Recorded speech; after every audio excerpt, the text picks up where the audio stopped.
Hi guys, my name is Archanaraman and I'm a clinical occupational therapist for children and adults, and I have offered extensive cognitive training for both children and adults. So today we're going to see a brain stimulation activity which can be used both in neurotypical or normal children and for adults as well who are struggling with executive functioning. If you want to know what executive functions are, I'll post a separate video, but just as a quick recap, it's task initiation, it's the ability to plan a task, to problem solve, to sequence, to arrive at decisions, to make judgments, and to also switch between task attributes and to use something called the working memory. So all of these come together when you're working, when you are at school, when you're doing your math, and let's say you even assembling puzzles together, or let's say you are putting Lego pieces and constructing something. You will need executive functions, you will need it at schoolwork, and you will need it if you're doing a desk job as an adult or any kind of work really. Even if you're making a cup of tea, you will need some executive functioning. Okay.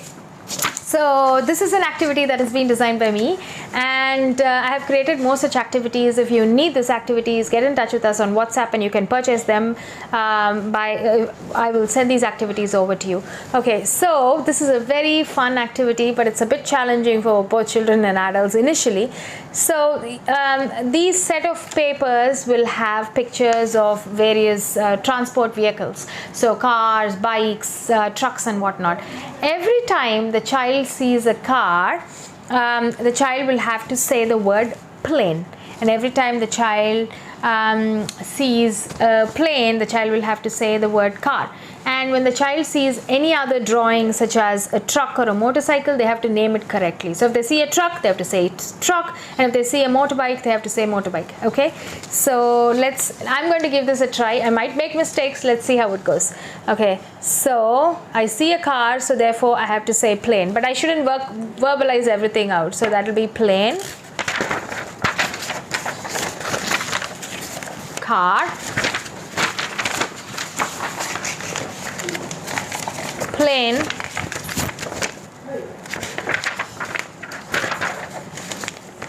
scooter,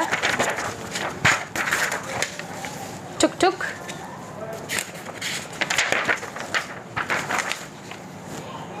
truck, car, scooter. See how my brain couldn't shift quickly? I made a mistake. Lorry, plane, scooter.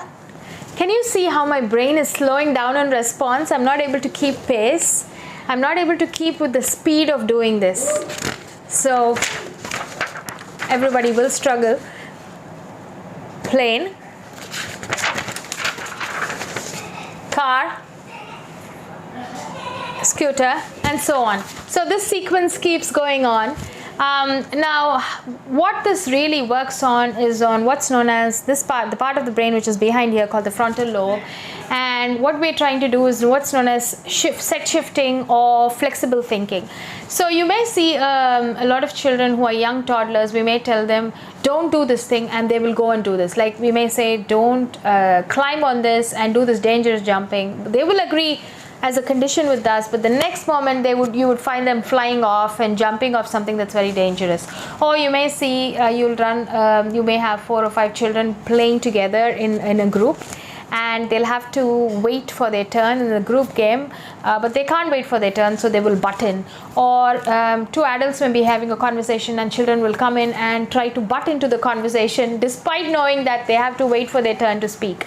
So this is where they have to learn to inhibit their selves, and they have to wait, as well as they have to flexibly move on from one option to the other. So say for example there are children who have to go from one period to the next. So they're working on their math skills, and then they have to go to PE. They have to immediately be able to flexibly go on from one thing to the next, and a lot of children get stuck and they would be adamant, cry and say they want to do just that one particular thing or one particular homework, and they can't move from one option to the other. So this activity is going to help with that sticky thinking and get the child or adult a bit more flexible. The same with brain injury.